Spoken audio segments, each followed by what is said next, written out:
Hi, everybody. Welcome back.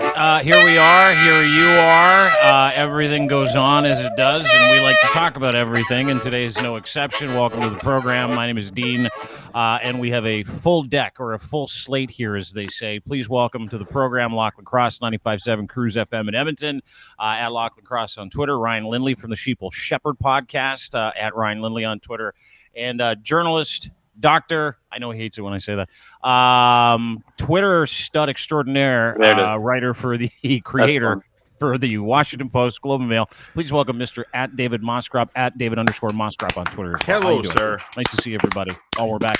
Before we get to Top Gun and the litany of things we've got to talk about today, which is Jason Kenney, we're going to Alberta for a bunch of the show. Jason Kenney in Alberta. We're going to talk a lot about Alberta. Lachlan's in Alberta, so we're going to get to that. The Flames in the Battle of Alberta. Lots of, like I said, I'm going to say Alberta a lot today. Some might say we're the center of the universe. Some might say that. Only how about that Clapton song? Yeah, how about the song Alberta? The panel says that by Clapton. Alberta. You know, Alberta, where you've been so long. Yeah, yeah. I mean, Clapton's a shit, but that's a great song. It is it's a great song. He does have a song called Alberta. Yes, he does. Good poll, David. Yeah, not bad. Nice reference. I was a movie high school kid. Were you really? I was fine. Yeah, a little bit. I liked blues and jazz when I got sad. Did you really? Yeah, and Plato. Not in the blues. No, and Plato. Like you would read 3,000-year-old philosophy when you got sad? Yeah, that was my way of working them through it. That would make me sad. Yeah, that would also confuse the fuck out of a normal 14-year-old, which is why you're a doctor and not one of us, right? Well, I was also a goalie and took a lot of pucks to the head, so... I was into Lego and masturbation. Yeah, that's recently, or just before the show. That's why we're late. Things have never changed. Yeah, well, you're reading Plato and listening to Clapton. He was jerking off, looking for a job. That's what he was doing. You were reading Plato. He was eating Play-Doh. It's really salty. I don't recommend it. It looks so edible, though, doesn't it? Anyway, yeah. We've got Alberta we're going to get to. We got some CRTC stuff. We're going to define what the fucking Anglo-Saxon is because Jordan Peterson and Pierre Poilievre went at it in a podcast too ridiculous to even talk about, but we'll get to that. But I two things before we get to Alberta. Mosscrop, I want to talk to you about two things. One is I noticed a tweet of yours today, and I not concern, but you're the only person I know who's stoked for this. As an abnormal person online, I'm also very excited to see this, you say, and I'm just here to own the feel that I feel the need for speed, and it's a retweet of how bad Top Gun's Maverick is going to bomb. And you got Iceman and you got Tom Cruise, and then you say, sorry, but I like the occasional heavy-handed Navy propaganda because planes fly really fast and loud. And that Berlin song is a literal banger. Correct, it is. Was this a joke? Is this a joke, or are you actually looking forward to the Top Gun Maverick sequel? I'm actually looking forward to Top Gun. You know what? I think Top Gun is the first movie I remember seeing. I have this vague recollection of going to the drive-in theater with my parents when they were still together. They divorced a few years later, unrelated, I think.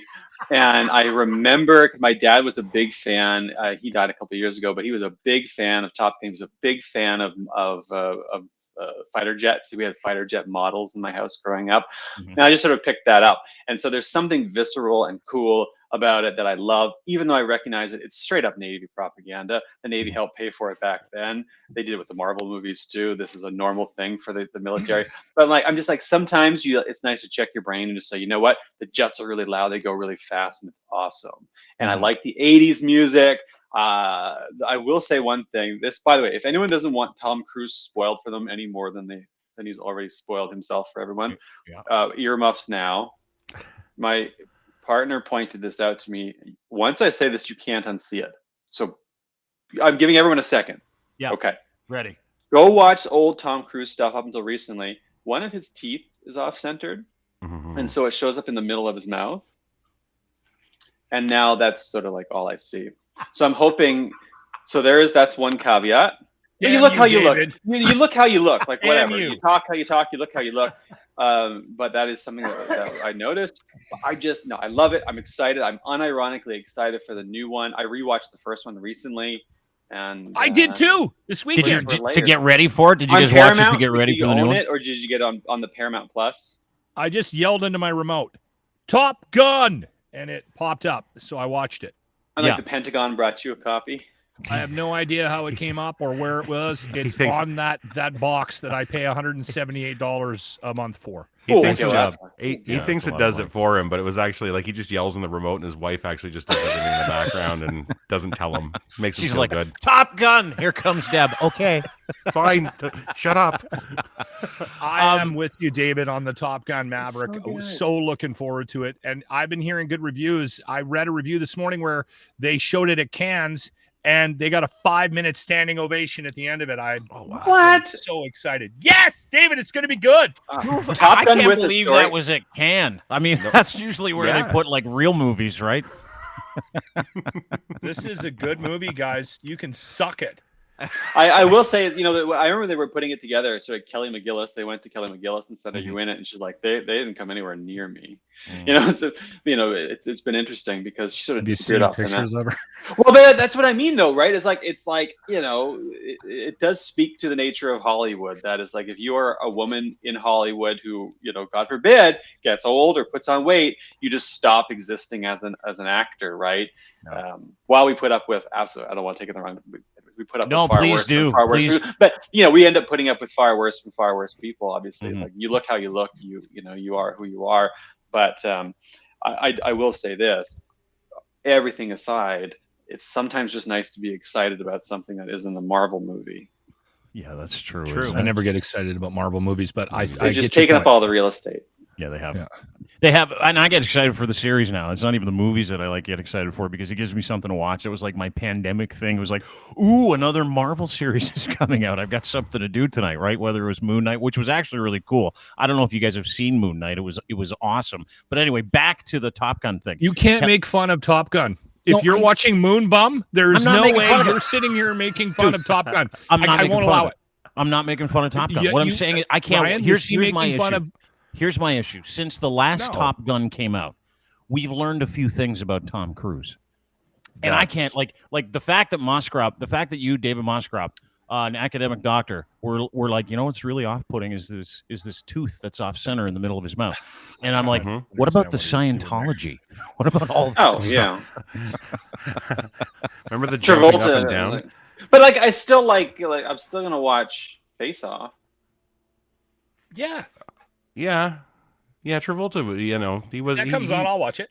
He doesn't get as much heat. I don't think he acts as crazy outside of it as Tom Cruise does. Yeah, you don't get videos or audio recordings of him losing his. Right? Oh, did you see that? Oh, that's fucking hilarious. I mean, that is a war crime. Getty. Gotti. Oh my God. Gotti. Yeah, wasn't it one of the worst movies of all time? Right. Worst. Yeah. I think it's the lowest rated movie on Rotten Tomatoes right now, if I'm not mistaken. It has. But I can't get into anything with Tom Cruise in it anymore. Like nothing, and it's because of who he is and how fucking insane he is and all the Scientology stuff. And it's funny because I'm trying so hard right now, like in my life space, in my brain, I'm trying to separate the haves from the have-nots, the wills from the will-nots. I'm trying to bring all of those things together because we've been through this divisive time, and I'm trying to and I had a long conversation with my brother about it, who's also an academic. He's getting his doctorate in leadership and theology. He's a smart dude, and we were talking about this dude that he knows that's in politics, who was part of the convoy, and he's like, he's actually a good person. He was just misguided, and I'm like, how are you friends with that guy? How can you interact with anything he does if he's that person? And I feel that way about legitimately everything Tom Cruise does. Really? Yeah, unless it's a Mission Impossible movie, then I try to put it out of my mind because I fucking love those we've two. all got our thing. Have you seen Jack Reacher? Yeah, didn't mind it. Great. That's good good too. Anyone get Werner Herzog in a movie to be the bad guy? I'm just like, they should have had an Oscar just for having Herzog show up as the bad guy. It was just such a. And I guess that they're like, who's the guy that's definitely going to say no to this? And everyone's like, oh, Werner Herzog. And they're like, get him. And then somehow it's like Oprah being the bad guy. Yeah, like who's the bad guy at the end of the next Bond movie? Who's the bad guy in the next Bond movie? It's Oprah. Can I just say something quickly, David?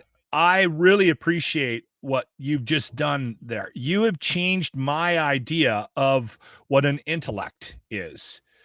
I appreciate the fact that you are a very smart individual and that you're very well read. You've got a bunch of education, and these guys don't. He's trying to make a nice. He's trying to say something nice.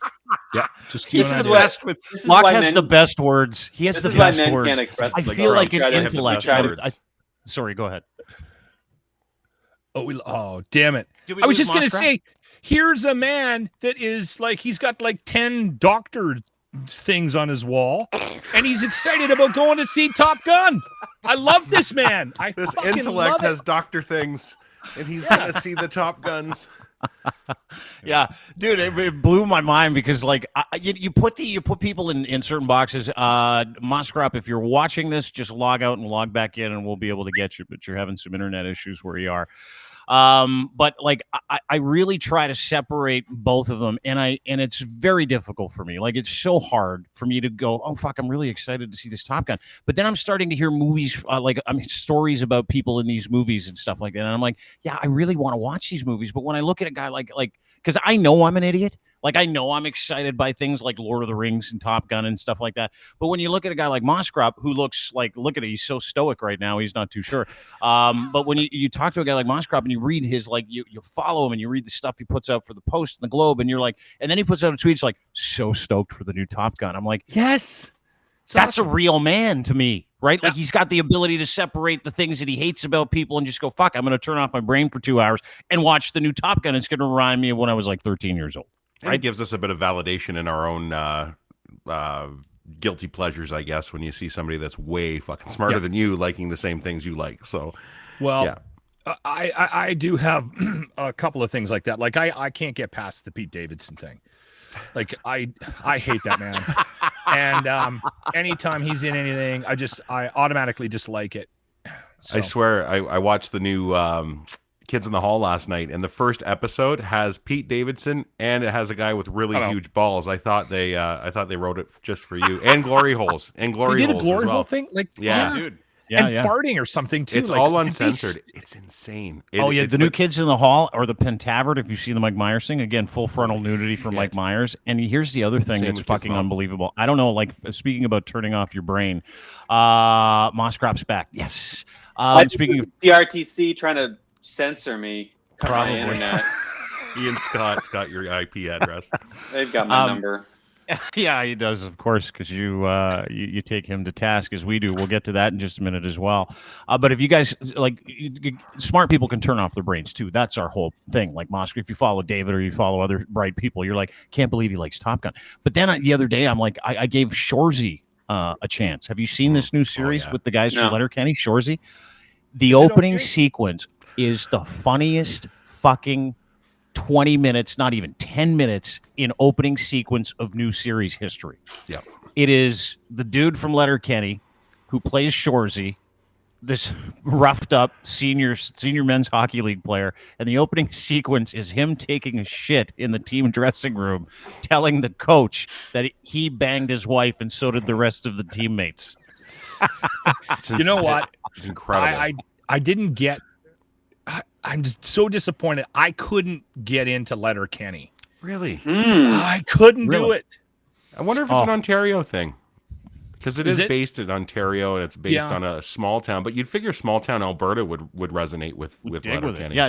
Have you seen it, David? Have you seen Letterkenny? Letterkenny, yeah, but not the new thing. Oh, Shoresy. You have to watch it. It is like the most unfiltered. Like I was watching it thinking, if we did a podcast and said half of the shit that he said in Shoresy, we would never sell advertising to anyone ever.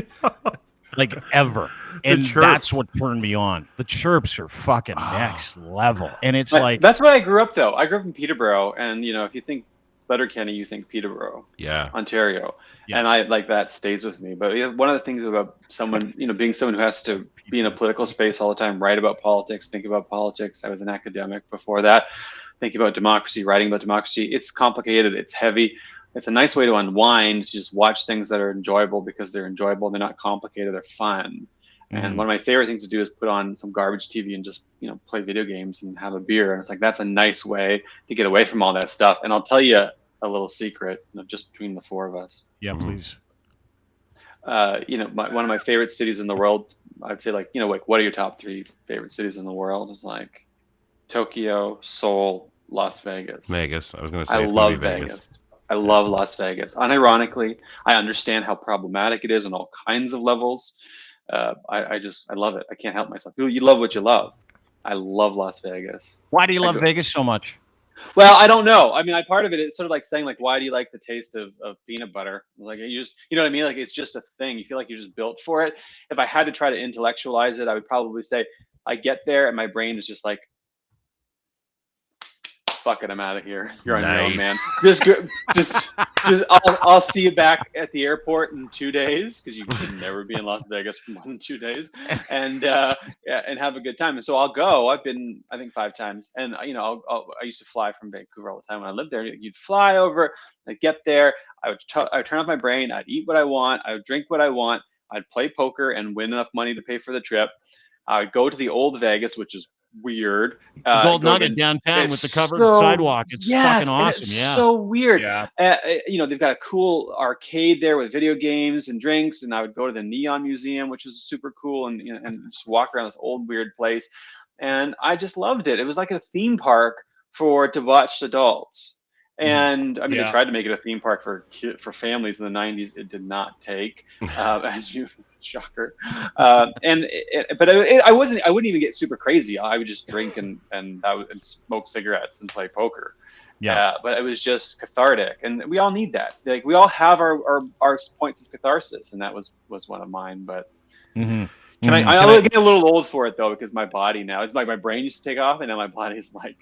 Yeah, thank you. Thank you very much. You said something though at the beginning there that it sounded very determined and definite. That you would go, you'd play poker, win the money for the trip, and then continue on. Oh yeah, do you count cards? Do you count cards? I don't lose. No, you don't even need to. I mean, it's hard because what I would do. I had a very simple strategy that was wildly effective, and just it was dirty. It's not the sort of thing. It was the Stu Grimson of poker strategies. Just a deep cut for hockey fans. I would go to the table at a sort of low rent casino to mid around midnight, 1 a.m. sober as a judge. Yes. And I would play a really tight game and wait for drunks to come along, and I would pick fold 9 hands out of 10, and then I would pick my 1, and I would win big pots.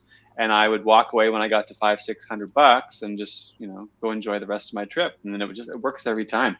Smart. Oh, you just picked on drunk people. That's it. You just picked I on was just people. Yeah. Well, I think I think drunk people as a kind of what it really is, like, swaggery guys who've had a couple drinks and think they're at the World Poker Tour and sit down and just they go, wow, I got 5-7 offsuit, I can't lose. I'm like, you are buying me my dinner for a week. right now. A friend of mine used to do that all the time. Well, no, I picked on poker bozos who were begging for it. Who were, these guys who, Okay, poker bozos that were drunk. Suburban dads. Who, I would do the same thing too. Friend of mine used to go. He lived in Calgary, and used to go before every vacation. He would go pay for his vacation at the Texas Hold'em tables in shit casinos in Calgary. And that was exactly what he did. He would go in stone cold sober at midnight and hit a table with a bunch of drunks. And at the end of the night, 9 times out of 10, he said, some nights he didn't do well, he would go home with enough money to pay for his vacation that following week. That's That's smart awesome. strategy. Yeah. You know who didn't do that at all? You know who didn't have a strategy at all? Was Evander Kane when he was There's gambling. the segue. Yeah. You like that? I was thinking about it because I was going to pivot to Jason Kenney, but if we're going to stay in Alberta, we got to start. As long as we're talking about losers. Yeah, we are. This is a loser podcast, starting with 3 of them. Thanks for coming in and legitimizing us. I appreciate it. But the Battle of Alberta continued last night. It was the first time in like 30, 31 years that we've seen Edmonton and Calgary meet in the playoffs. It was fucking unbelievable. I stayed up until like 12:30 and I watched the entire game last night. It starts off inside the first minute. Calgary scores 2 goals. and Edmonton's freaking out, and then another goal, and then they got and then Edmonton got one. Long story short, 15 goals in this game. 15, 9-6 Flames win. It's the highest scoring game in the Battle of Alberta, and this has been raging for 50 years with a 30-year pause, so it was fucking pent up. And all that great stuff is nice. We're going to talk about the game a little bit later with Locke because he wants to talk about it. But my entire takeaway from that game had something to do with Vegas and Evander Kane. And here's why. I don't know if you guys saw it, but Matthew Tkachuk, he's giving Connor McDavid the face, the glove in the face in the corner, and all of a sudden out of nowhere, in comes Evander Kane, right? And Evander Kane, he tries to chirp Matthew Tkachuk. That was a fucking terrible idea. Yeah. Like, I mean, one of the worst ideas I've ever seen.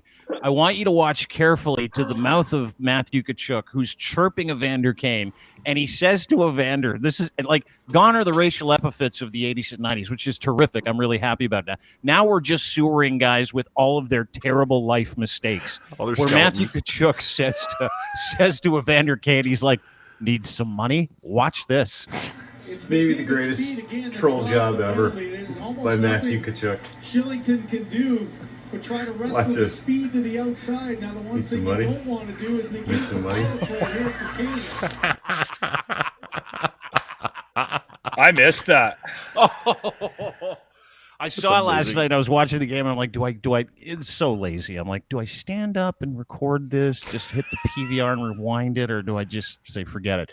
So I rewound it, and it's got like millions of views now on Twitter. It's the most fucked up thing in the world, but I loved it. It was like that to me was like, it's on. Like the Battle of Alberta is on. It's like the temperature for this matchup is incredible, and I couldn't fucking believe it. And here's the thing: is if Tkachuk wants more ammo, Evander Kane, there's a lot to go on. Like this story of how he pointed a gun at his wife.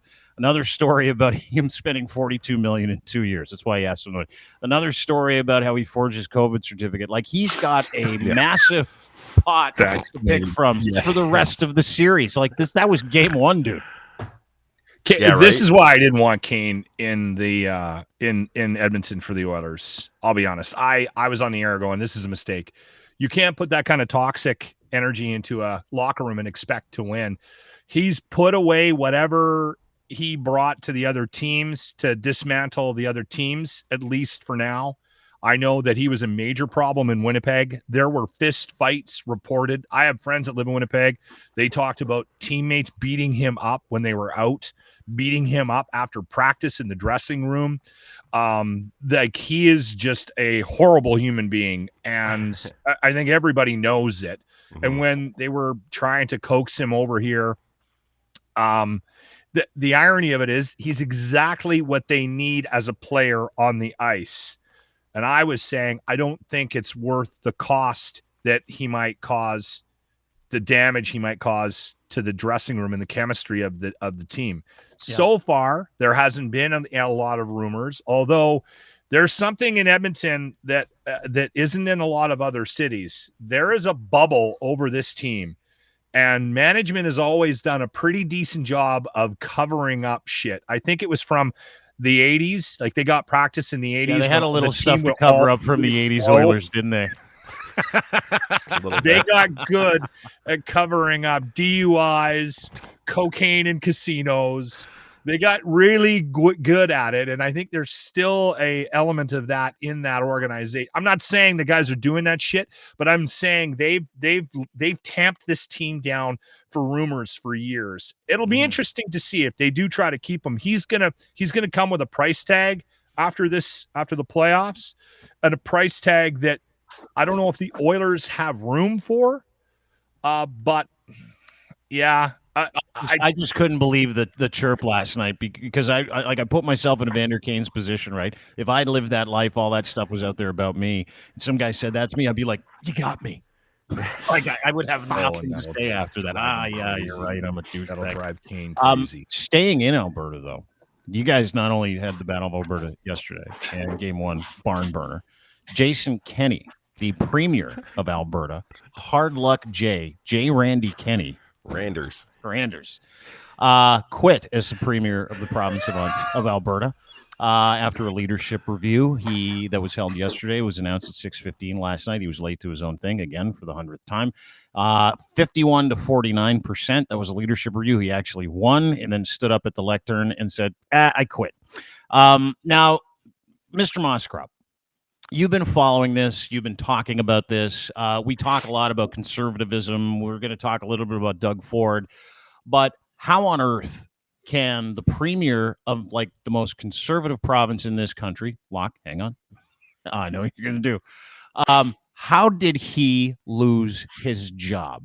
Can you take me through how a guy that seemed to have a firm grasp on that province didn't even get through his mandate? How the fuck does that happen? It's sort of like asking, how did the Roman Empire fall? This old thing. It's like, oh, how did the Roman Empire fall apart? It's like, no. The question is, how did it last 1,000 years? I was with any Alberta Premier. The question is, how is it the person lost their job? It's like, no. How did they keep it that long? Jason Markusoff was tweeting yesterday that there's been X number of premiers Alberta in the last several years, and only one of them has finished a full term in office, and it was Rachel Notley. It's like it's tough to be a Premier of Alberta. Your job security is not great. It's sort of like delivering Uber, so you just got no job security at all. And so it wasn't surprising. And I think part of it was the fact that he tried to have it both ways. He tried to appeal to a base. He tried to mobilize a base that were deeply irresponsible, while also trying to be a sort of tempered, old school, well-behaved conservative. And then they sort of looked at him and said,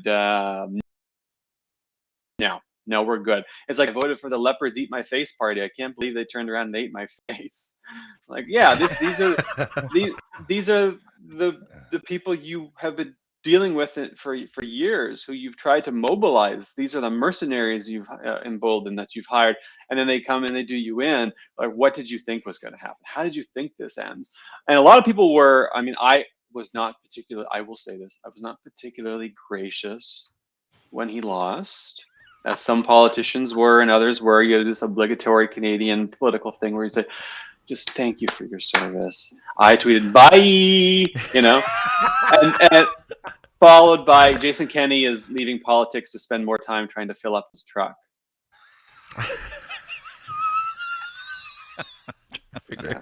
Yeah. Because I wasn't feeling particularly gracious. Like, the guy fucked around and he found out. That's the summary. Yeah. And it's an extraordinarily difficult province to govern. And but I will say the sad thing is that whoever replaces him is going to be worse. I mean, people celebrated it because we were all full of Schadenfreude. And Dean, we've talked about this before. Love it. Yeah, you've got to let that Schadenfreude flag fly. But then what do we got? Like Brian Jean, Daniel Smith? Like what? It doesn't get better from here. It only gets worse. So he's saying everything I wanted to say. Sorry, I'm sorry. Anyways, no, David, that's not a criticism. Yeah. I don't even need to contribute. You said exactly what I said on the air this morning. You said exactly what I said to Dean in the car ride over. That's where I got it. I think. Yeah, I said, hey, I phoned Mosscrop, and I'm like, this is what Lachlan's going to say, so you say it first. Yeah. Here's the thing about Alberta.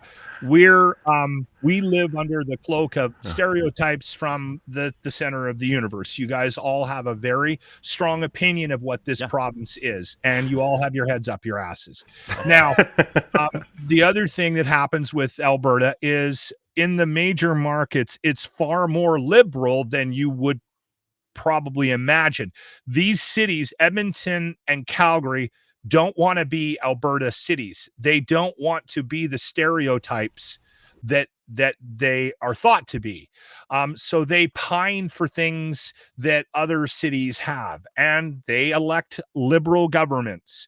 And what ends up happening is politicians, and this is why there's so much confusion at the provincial level, because you're not only governing that cowpoke and the church-going folk from Lethbridge, you are also governing these farmers in Olds, Alberta, people in Edson, Alberta. I mean, the hipsters in Edmonton, yes, that want bike lanes in a city that has 10 months a year of winter. Like it's okay.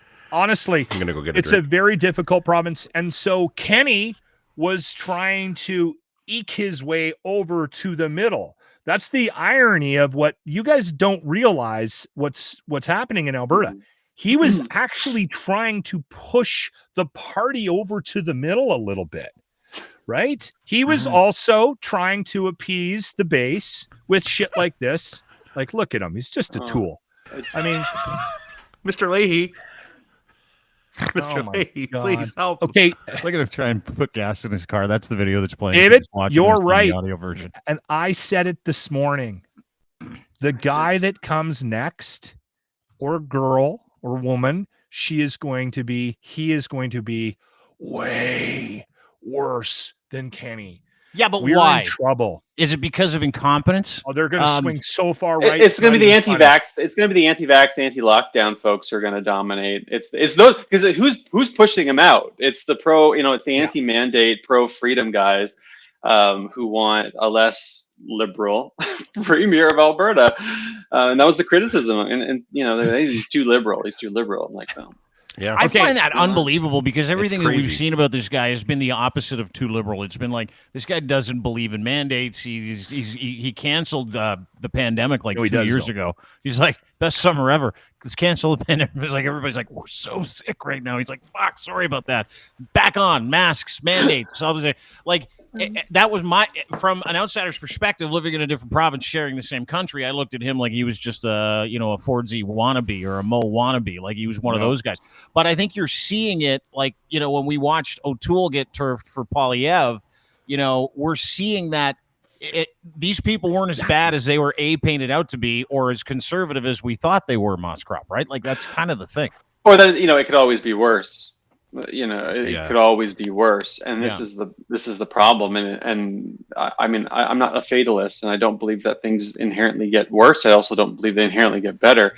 But go back and look at the last 30 years of politics, and sort of like every year seems to be a little bit worse than the last, and especially on the right, it's like the sorts of leaders you're going through. And it's like at this point we sort of look at in Canadian politics and say, Stephen Harper, like, oh, how quaint would it be to have someone like Stephen Harper? Or more like Mulrooney. Why can't we just go back to old school sleazy conservative politics? Why do we have to get why do we have to get so nasty about it? Like we miss the old school sleaze, and in Alberta, libertarian toxic term that's represented by a lot of the UCP politics. But what's interesting is that it speaks to a broader problem, which is that conservatives are really hard to keep together. They're a fractious bunch. They're a fractious bunch federally. They're a fractious bunch in Alberta. I had a conservative party that came together after the party split apart because they had this fight already. They're having the same fight again. And the struggle is going to be to keep that party together, just like it's going to be to keep the federal party together, because people think it's the left that likes to break apart and splinter, but it's not in this country. It's the right. Yeah, I just find that the left is more polarized when it comes to like eating themselves during elections, like we're seeing in Ontario right now. But you're right, the fracturing from the extreme sides, 100%. That's a right trait. Because that's a tough party to keep together. That's a tough party to keep together, and it's easier when you're winning. When you start to lose, or it looks like your numbers are bad, it's like blood in the water. Forget about it. Grant had a brilliant line this morning on the Grant report on the locker room, and he said the member of the UPC that says freedom the most is automatically going to win the next. And he's not wrong. He's bang on. That's exactly what's going to happen. And but you didn't know, like I didn't know that O'Toole and Kenny were like legitimately standing between old school and new school. Like, and when I say old school and new school, I mean they were the gatekeepers, and they were also huge douchebags. Like, I wouldn't have foreseen that what precluded or what came after Aaron O'Toole would be Aaron O'Toole on fucking steroids, right? Like, I'm honest to God, like, and I'm like, why the fuck? He's been pushed out. Why is he pushed out? Because he's that much of a loser. So apparently they don't want a loser. Being a loser is the head of the party, but provincially and federally, they're getting rid of those losers for way bigger fucking losers. Sorry, my analogy, but like this is a story at DeanBlundell.com. Want to see Pierre Poilievre tell Jordan Peterson he gives hope to Anglo-Saxons /white white people. Like this extreme, and I want to get your opinion on this. This extreme is what was standing between Aaron O'Toole and the floodgates opening up for this culture war, this extremist culture war, where, you know, someone from the Conservative Party could go and capture that culture of disenfranchised, angry white people who said, hey, listen, our privilege is being taken away from us. And that guy is standing there, Aaron O'Toole was standing there going, no, it isn't. This is just how we do stuff as conservatives. And now Pierre Poilievre standing there going, oh, yes, it is. This is like fear-based bullshit times 10. Here's the video. It's like 30 seconds long of Pierre Poilievre doing Jordan Peterson's podcast. Sorry to subject everybody here to this. I know Mosscrop's rubbing his eyes already. Like, fuck, seriously? I got to watch this? But I want you to watch this, and I want everybody to just, and then I'm going to get David's kind of, his assessment of what it is that Pierre Poilievre was trying to tell Jordan Peterson, who asks, why are you such a great hope for the people you're talking to? What makes you credible on the hope front, do you think, in terms of what you're offering and who you are? Because I speak clear, plain language that makes sense to people. So, you know, I'm a believer in using simple Anglo-Saxon words that strike right at the meaning that I'm trying to convey. Okay. Okay. I need David's thoughts on this. Yeah. I think the three of us will just take a back seat. David, what is he getting at? And when he says trying to convey my meaning, and what is he getting at when he says he's speaking in Anglo-Saxon language? Can you please break that down for us as an academic and someone that understands, hopefully, what he's saying? Well, I mean, for someone who is trying to sell us on how good a communicator is, it wasn't exactly clear what the fuck he was talking about, except for the fact that, the clear Anglo-Saxon word seems to be code for I don't talk like elites. I talk like a good old-fashioned white boy. And I'm like, Anglo-Saxon. Let me say a little something about Anglo-Saxon. It's made up. It's bullshit. Yeah. It's like saying, it's sort of like saying, what's your background? Like Klingon. It's not real. It's made up. And I know that there's all of these folks online who try to trace their heritage, their white heritage, back to Anglo-Saxonism. Pick up a fucking book that wasn't published at Kinko's. And what you learn, it's not a thing. The Anglo-Saxon thing was created as effectively a way to try to explain a culture that never really existed. There was way more diversity, interaction of different backgrounds, ethnicities, races in the British Isles and in what we call now Great Britain than we have subsequently we've subsequently learned this. Then people think. Point one. Point two is, even back then, if you go back to that period of time, what you find is that Anglo-Saxon quote unquote culture is bound up with all kinds of competing warring factions from the east, from the west, and from the north. My lord, there were Danes in England at the same time. People forget about that.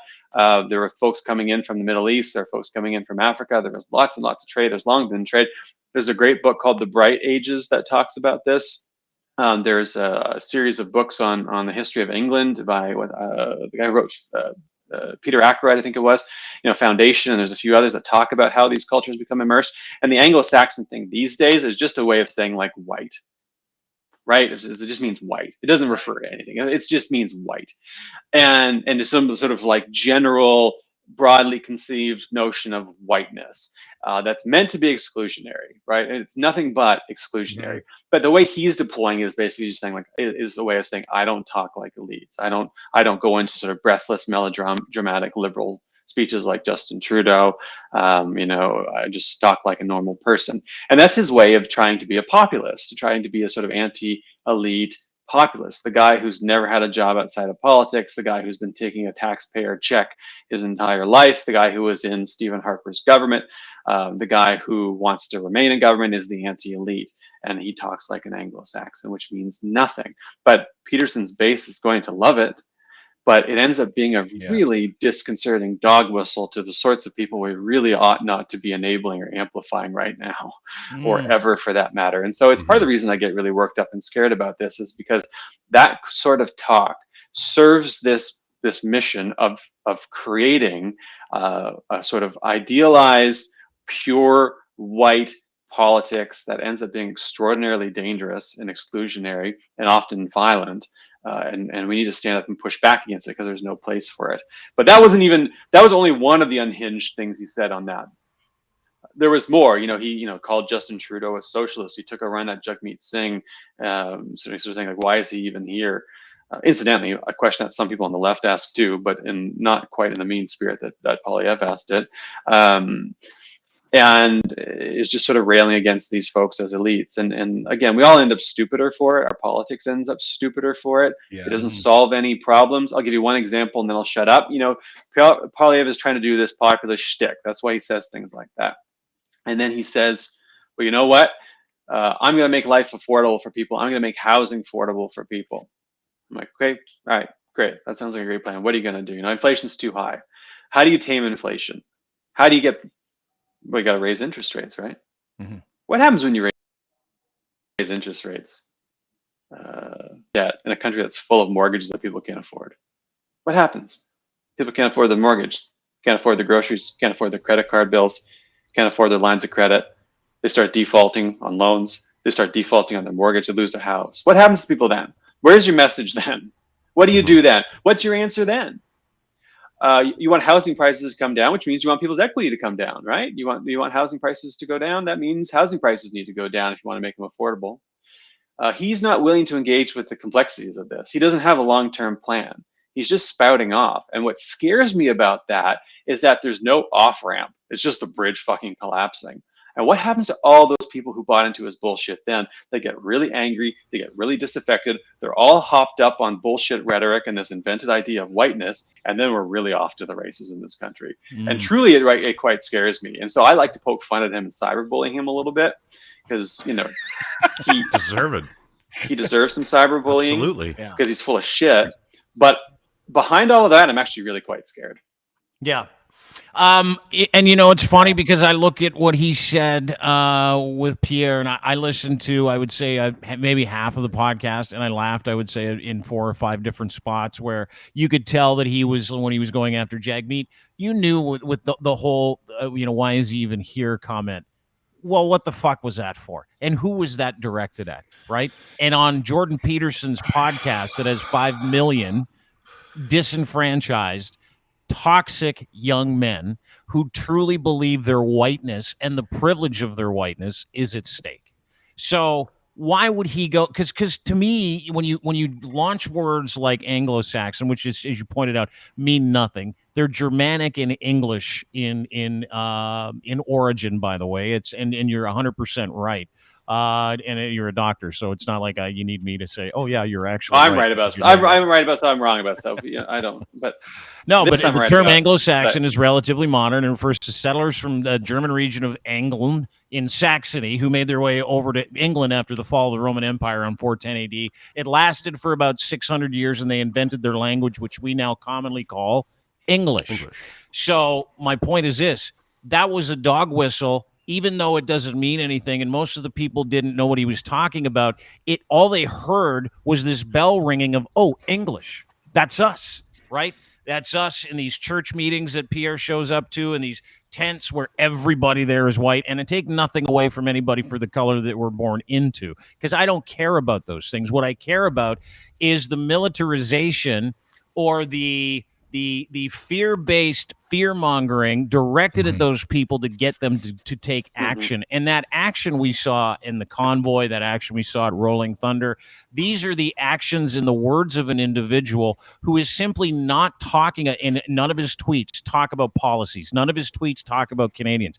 All they talk about is your freedom and getting the most freedom you could possibly get. As he pointed out, in the hopes of appealing to, with plain Anglo-Saxon language, English people that are not from this country, right? And as someone who is, listen, I've draped myself in white privilege the first 40 years of my life, and I get it. I know exactly what I'm supposed to get out of this world if I'm white. I know the privileges that I get. And now at this stage of 49, I firmly believe that my job is to give that privilege away. I think that's what everybody that is born into the skin, who is a male, should be doing. Instead of trying to protect that privilege, it's trying to give that privilege away. And that is the opposite of his entire campaign and all the rhetoric that he talks about. It's legitimately militarizing people who feel that way, that the English Anglo-Saxon way of life and the privilege that we've been given in this country, because no fault of our own, this is just genetics. Our parents are white, so we're white, that the privilege we're enjoying is under attack. Was that not kind of the culmination of everything that he's kind of dog whistled over the past 2 months? Like, was that not the quiet part out loud? Because it was for me. Like, that's how I read it. That's how I read it. And he came out. He's also come out and said, we don't have space for racists in this party. We don't want racists, and that's good. Politicians should say that. But then he turns around and says stuff like this.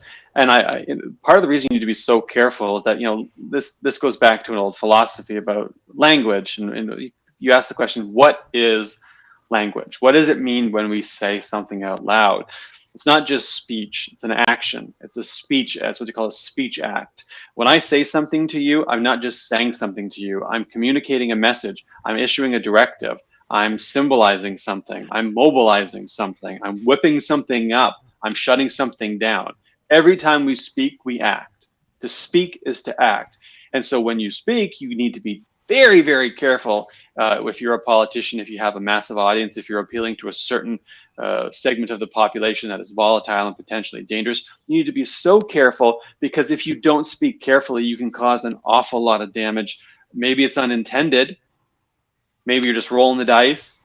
Maybe you don't expect it, but you can create an awful lot of damage that can end up being violent, or even, as we've seen in the past, fatal. Look at what happened in Quebec City at a mosque. Look what happened in London, Ontario. Look what happened in Norway. Look what happened in Buffalo. Look around and say, where are these people getting these messages? Who do they think is speaking to them? Who do they think is sending them messages to do X, Y, or Z? Who's emboldening them? Who's enabling them? And you start to look at the media and political dialogue in some sections of this country and the country below us and say, I see exactly where it is. And sometimes politicians turn around and double down on it, which is what Republicans are doing in the wake of Buffalo. And it's so unbelievably irresponsible and dangerous. And it's something that people like me get really scared about, because it's live ammunition. It's live ammo. It's not pretend. It's real. People's lives are on the line here, and it's irresponsible to fuck around like that. And this is why we get so angry and scared, because it is extraordinarily dangerous. And we've seen what happens when you're not responsible with the way you speak. David, well said. Yeah, you struck on something, and you obviously articulated it a lot better than I did. But I have been worried about old PP here as well, Pierre, because when you listen to him speak, there is an underlying message that we're all picking up on, right? And we're hearing it, and we're going, dog whistle, dog whistle, dog whistle. But what terrifies me about what he's doing is, if he gets hauled out for it, which he won't, he can easily explain away what he said. He can easily say, you're reading into it because of how you're wired. That and all he's doing is, and he's doing it on purpose.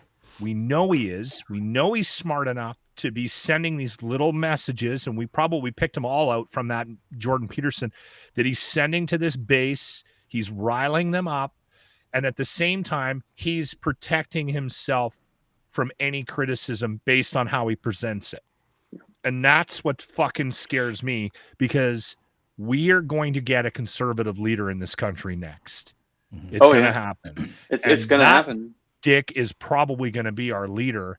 And then it's going to be a shit show. And it's in trouble. It's bad. It's bad news bears. I mean, it really, really is. And I don't think Pierre Poilievre is a racist. Right. The way that we think of who a racist is, right? It was like, I don't think that Pierre Poilievre for instance, would discriminate against someone based on race. I really don't. What I do think is that he advocates a politics that is fundamentally racist in a structural sense. And in a sense, like, we need to deal with racists in society because racists are toxic. We need to call them out. We need to marginalize them. We need to do that. That's very important. But one of the ball game is eliminating structural racism, the racism that's embedded in our language, the racism that's embedded in our state, that's embedded in our institutions, that's embedded in our marketplace, the racism that produces new racists who go out and perpetuate racism and make sure that the structures don't change, and complacent people in the center and on the right, and some on the left too, who don't think those institutions need to change because they're neutral and they're fine and everyone's got a fair shot at a good life and no one's discriminated against. And then we look and say, well, except for Black Canadians, Indigenous Canadians, many new Canadians from all over the world, we treat the Syrian refugee crisis differently than we treat the Ukrainian refugee crisis. We talk about them different ways. We welcome them in different ways. We welcome more Ukrainians than Syrians. Like, why is that? We start to see these things embedded in our institutions. And like, Poilievre's politics serve the worst of what's wrong with our institutions and do nothing to better them. And I'm like, that is institutionally racist and a huge problem and dangerous. Because we think it can't happen here, but then people constantly say, yeah, man, it happens here all the time. Like, listen to a Black person, listen to an Indigenous person. Every time someone does this Canada the Good shtick, I turn around and look at my Black or Indigenous and other racialized colleagues and friends and say, okay, what do you think? And they're like, no, that's bullshit. And here's why it's bullshit. I'm like, you know what? I think I'm going to listen to them. They know. There was an article in CBC the other day. It was truly one of the worst articles I've ever seen in my entire life. About two Indigenous men who were killed, and it framed it. The article was framed around alcoholism, and it had nothing to do with the trial or the story. And it's like, this is how we frame these things, and this is how we perpetuate this stuff. And it's just so deeply embedded that it's just cosmic background noise, but it's doing a lot of damage. And these politics are bound up with that. So we've got to dismantle that. And it's not just like some simple, it's identity politics. It's like, no, we are, to this day, oppressing people in subtle and overt ways, and those people shouldn't be oppressed. We should be dismantling oppression because no one deserves to be oppressed. That seems reasonable to me. Yeah, but didn't we see that in action in Toronto the other day when Doug Ford's tour bus rolled up to the leadership debate, and he and his goons didn't just forcibly remove nurses that were protesting for a meager wage increase and protesting against Doug's plan to freeze wages for public servants and healthcare professionals after they saved our miserable lives for 2 solid fucking years. Many years before that. Oh yeah, dude. These are our heroes. They're like, we're banging pots and pans a year ago. Now they're trying to run them over. But I want to, and this is what I want to ask you, is that didn't we see that? Here's the video. I want to play it for you and everybody and this is fucking awful. We played it for everybody in the podcast a couple of days ago. Doug Ford's tour bus pulls up. Some nurses are protesting, and his personal security took turns dummying 2 nurses, one female, a woman of color, dragging her across the pavement, and then pushing a male nurse to the ground who sustained serious injuries. I want you to watch this, because to what you're talking about, the danger, the activity, the ammo in this case is a bus and a couple of hopped up security assholes in suits who think they're fucking James Bond. But let's watch this together, shall we? Don't drag her!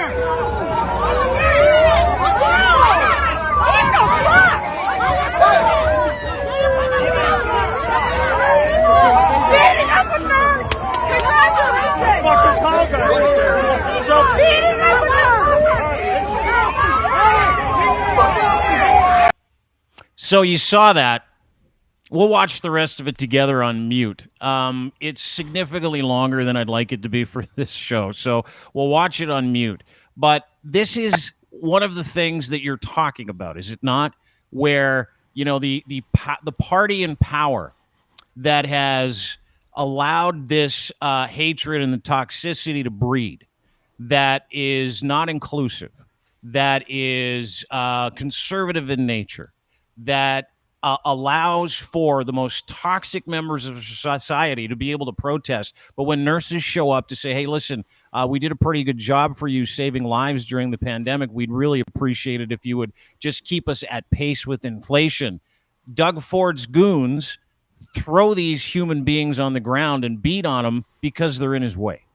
Like, to me, this is political tyranny, and we're seeing the start of it. I could be wrong, and I don't want to overstate it, but I'd love your thoughts, because to me, again, it's all happening now, and it happened the other day with Doug Ford. Well, I mean, we always juxtapose these things now against the occupiers in Ottawa, and so, well, they got a very different treatment. The police met with them ahead of time. They coordinated with them. They didn't shut them down. They let them build a tent city. They let them put up a bouncy castle. They let them come in with fucking lumber and build a little snack shack along the Rideau River and stack a bunch of goddamn propane tanks. Yeah. Like, this is fun. This guy should have opened up a business over here. Well, actually, it was, they were giving it out. They opened up effectively like a communal kitchen. They created a shanty town in the middle of Ottawa. I was like, no problem. After you, sir. Mm-hmm. And these nurses, who again literally have been saving our lives, are abused. And then Doug Ford has the temerity to then go up on stage at that debate right afterwards and talk about how much nurses love him and support him and how he has their back. And our politics has entered such a shameless, bullshitty, post-truth, toxic stage that I look around and say, our problems are bad. They're getting worse. And as they get worse, our politics are getting stupider and nastier and less productive in many ways. So we've got a perfect storm. Everything's getting worse, and our ability to solve those problems seems to be getting worse too. And we're fighting about stupid bullshit instead of solving it. The Ontario election, which is one of the most important elections, I think, in my lifetime, after 4 years of Doug Ford failure, is being fought by two opposition parties that don't seem to care that it's happening, and the Greens, who have no chance but do care, the little party that can. Doug Ford's cruising for a majority, and we're spending most of our time talking about the 413 highway. And I think that that's a pretty good indication of where we are with things. And I worry that it's going to get worse. And I'll close on this point. This is my big worry. We do all of this. We fight amongst ourselves. We play small ball. We get nasty. We do the intrigue, melodrama thing. We burn all of our time. And then the worst starts to arrive by way of disease, pandemics, the rise of the extreme white supremacist right, the changing world order, climate change. And then our institutions just fucking crumble like you're stepping on a mummified corpse's head, just dust. Mm-hmm. And then we turn around and say, well, how did we get here? Where was I? I'm just like, how the fuck do you think? We've been telling you for 30, 40, 50 years that this is like our institutions are not prepared to deal with what's happening, and our politics aren't prepared to deal with what's happening. And I don't see a plan, and I don't see anybody stepping up, and I don't see the structural change that I think we need to make sure that our institutions are prepared for what's coming. And instead, we do this. We don't even protect the nurses who deserve far more money than they're making. What do you do about that? Where does that leave you? I try to be hopeful with this stuff, but in days like this, I just am like, yeah. I don't know.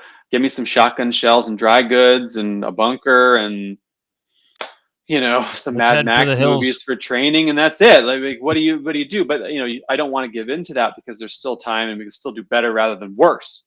But like, not a lot of time. Yeah. Not a lot.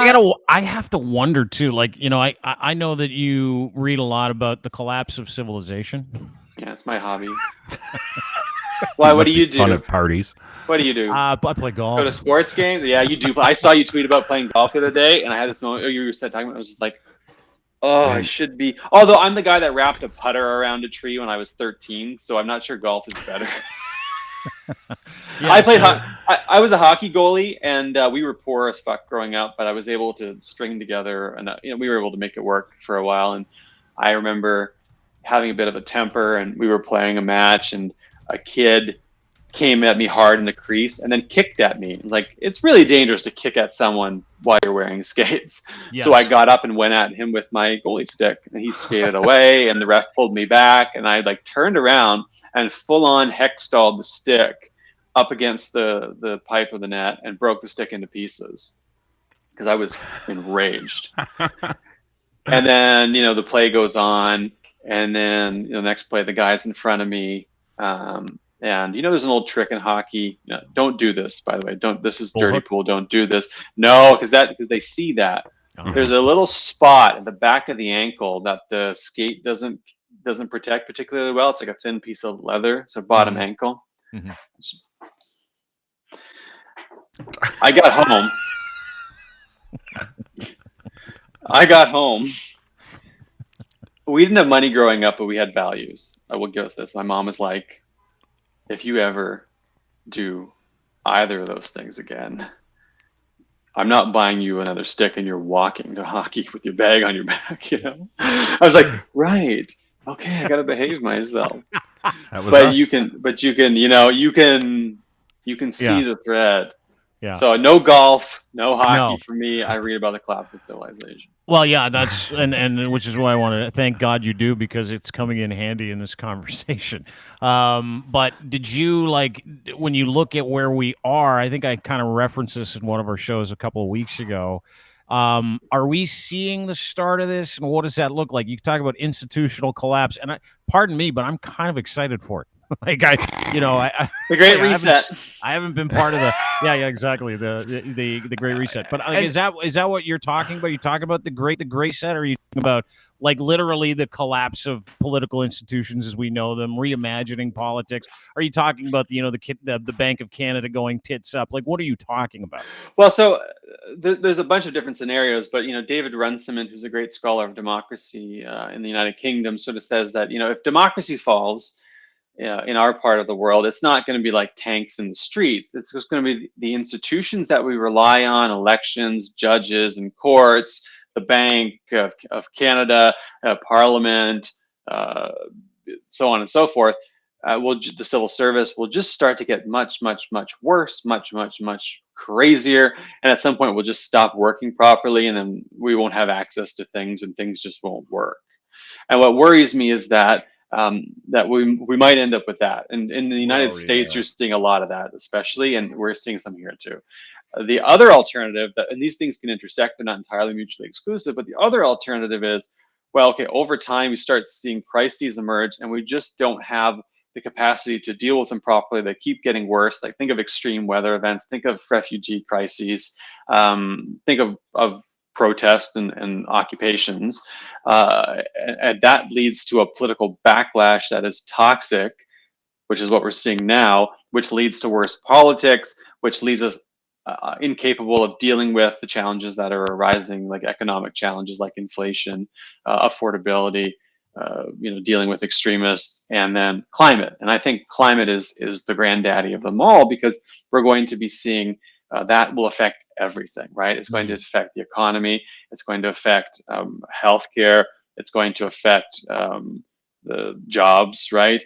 And we haven't sufficiently prepared for adaptation or mitigation. And we're going to have, I read another piece the other day about the wet bulb temperature, the temperature at which your body simply can't regulate itself anymore, and you just die because it's too hot.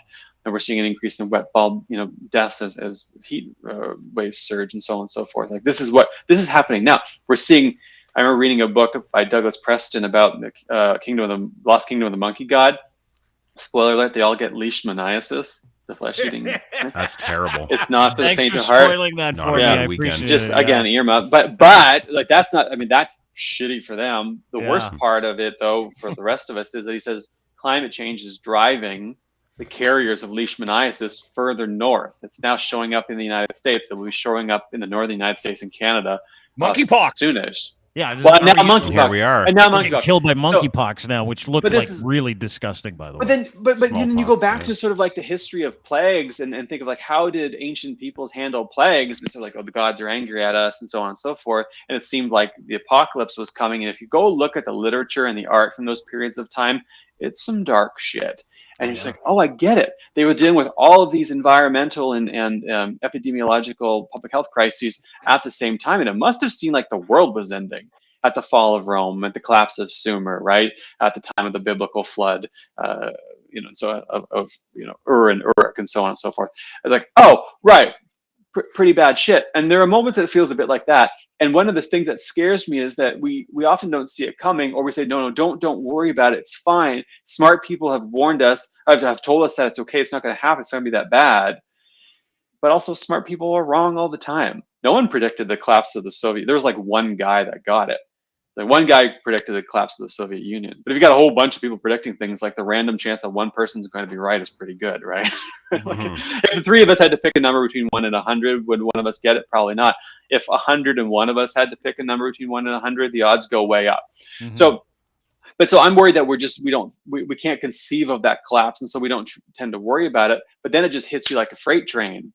How are we going to insure things when extreme weather events are tearing the country apart and tearing infrastructure apart and tearing houses apart and creating automobile accidents and health accidents? And how are we going to insure that? Who pays for that? Insurance companies don't want to pay for that. So the state has to pay for that, which means that we have to pay for that. Well, where are we going to get that money if we're in an affordability crisis because we can't afford food because crops are failing? We're seeing already that already stopped paying. Yeah, exactly. So you're saying we got a lot because they like making money. Yeah. But you saw the cover of The Economist was like, the great food scare, the great food death, or whatever it was called, the great death, something like that. Yeah. And it was meant to be a stock of wheat, but it was a bunch of skulls. And we're seeing that, we're facing a food crisis now. What happens when things start to get real ornery and fucked up across institutions around the world? We go to war. Yeah. We're seeing what happens when you go to war? Things get worse. And I'm worried that cycle is going to set in and already has set in, and we're just not even the baby formula shit down in the States, right? Like that is such a great example of it. Biden today. Russia attacking Ukraine. Yeah, Russia attacking Ukraine. The baby and us being not us being unable to ship that to the United States because of USMCA or the USMCA. My friend, colleague Marie Danielle Smith tried to make USMCA a thing because it's really funny. Alas, it didn't happen. But the USMCA. And because we have protectionist industries that, by the way, people like Pierre Poilievre support. He loves freedom, but not when it comes to dairy and milk. Well, he's lactose intolerant. That's why. I'll bet. I got a little of that too. Is it? It doesn't. And so we can't export it. We say, well, no, it's just the marketplace. We got to protect the industry. I was like, so what? So babies don't get the formula they need. And this is what we do. This is what we've locked ourselves into, and it's so stupid. And anybody looking down from, say, a planet beyond ours, we'd be just like, oh my God, it's just so stupid. But we get locked into these rules, these institutions, these practices, and they're just like, well, I don't know, it's just how it works. Sorry. Yeah, it's a fake how it's always imaginary line that separates us from feeding a baby right now. And I put that out on Twitter yesterday. I'm like, can we ship it down there even? Are we even allowed to? And people were saying, like, people that are usually pretty liberal, open-hearted people that I know were replying going, well, there's a shortage already starting here, so no. It's like, well, no, that's not the point. There isn't a shortage here. There's only a shortage here when we start fucking panic buying everything. Yeah. We think that the Americans are going to come up here and steal our baby food, No, it's gonna be the water. I mean, that's a later problem. It's gonna be fresh water, but that's got to be like at least 5 years away. Don't worry about it. Don't worry about it. We used to make a joke all the time if somebody did something that was a little environmentally unfriendly. We used to always just say, "Fuck the kids in 500 years. We won't know them. It's fine." Dude, but now it's now it's on our doorstep. It's us. Well, and it's here. Like, it's such a great point, and I'm glad you made it, because it's, to a person that's of a certain vintage, 30 plus, right? 30, 40, 50. Like, I'm 15, 16, 17 years old. I'm hearing about recycling. Never happened in my lifetime. I'm hearing about, climate change. Don't worry about it. The sun will burn out in like 20 million years. You got lots of time. It's lots of time at the sun. Sun's going to be burning for a long time. Ozone. Don't worry about it. The aerosols are fine. It's got this ozone layer's got 40,000 years left in it. And you're like, oh, okay. So like at the time I was like 15, 16. I'm like, don't have to recycle because I'll be dead by the time you have to recycle.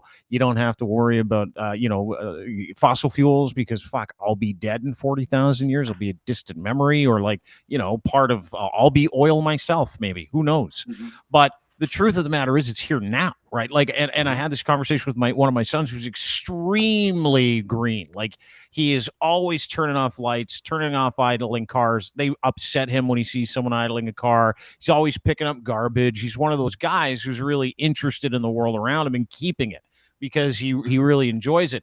And he's like, Dad, it's here. Like, he's 22. And I'm like, oh my God, you're right. It is here. You know, like, we watched this heat wave roll through India. I think that's what you were talking about over the past, like, 2-3 months, where hundreds of people died because it was too fucking hot, right? Not something that happens. Wildfires. And I have never been a climate guy, but, you know, I go back to that Al Gore documentary, which I was like, well, I hope none of that's true. It's all fucking true. Like, it is all true. And this kind of politicking that we're seeing from Doug Ford, this kind of conservative, like, abatement of responsibility, not like denying climate change, denying that these things are happening, telling everybody that, hey, listen, we need to protect the freedoms of the white. It's like fucking unbelievable. Everything is catered and tailored to that person that doesn't give a shit about anything other than themselves at this point. Is it not? That's what we're talking about. Yeah. And conservatives, you know, used to at least pretend to care about this shit. Yeah. Yeah. And that was part of right it in their name. Conserve. Yeah, exactly. It was like, if you care about institutions and you care about the future and you want like slow, steady change, like, okay, fine, that whatever. I don't buy that philosophy, but I accept that it's a legitimate way to see the world. Like, but it presupposes the existence of a world to preserve. That's right. So you're gonna want, like, that's a very important part of maintaining the institutions that we have is having institutions. And if you don't have them, they're really hard to maintain. As an evolutionary species, and that we always put ourselves on a pedestal being the king on the top of the food chain, and we're very reactionary. We always have been. We're not proactive when it comes to every other species that we put below us is very proactive when it comes to crisis. 100%. Human beings aren't. We're fucking terrible at it, and then it's too late. By the time we react to things, it's too late, and we're a fucking virus. Yeah, we are. We're a virus, and we're arrogant. You know, and it's funny is when I was writing my book, I was researching Sumer, as one does, and in Susan Weisbauer's book, she talks about this, the history of the ancient world, and she says, you know, the Sumerians had to farm, so they farmed their fields, and they're farming wheat, and at some point they realized, oh shit, the fields are becoming over-salinated. And if that happens, we're done for. So they're like, well, maybe we should do like, you know, let them regenerate. We should farm less. Maybe some fallow field farming. And they're like, got to feed the army, got to protect the empire. So they farmed their fields to the point where they were so salinated they wouldn't grow. They couldn't grow wheat. And what happens? Collapse. Sumerians died. That's it. We sort of look at them like, stupid fucking Sumerians. We would never knowingly trash our capacity to grow food. We're not going to destroy our ecosystem to the point where it can't sustain life. What are we, stupid? We've learned. It's like... It's so...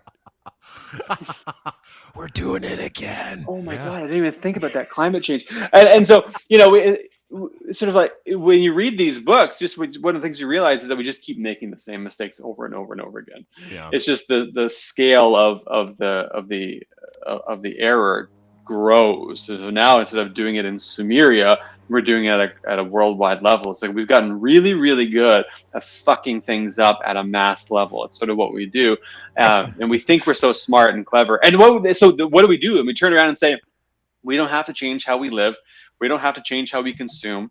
We don't have to change how we make money and work. We don't have to change how we drive and get around. We don't have to change anything. We just need to invent technologies that will suck the stuff out of the air and put it in the ground, or change the weather. Instead of saying like, maybe we should drive less and consume less, maybe eat less beef. I like beef, but maybe like eat less beef, consume less stuff, drive less. Tell these companies, sorry, I know you're making a lot of money off of oil and gas, but we can't do it anymore because if we do, it's game over. We're just like, no. We're gonna change the weather with machines. Yeah.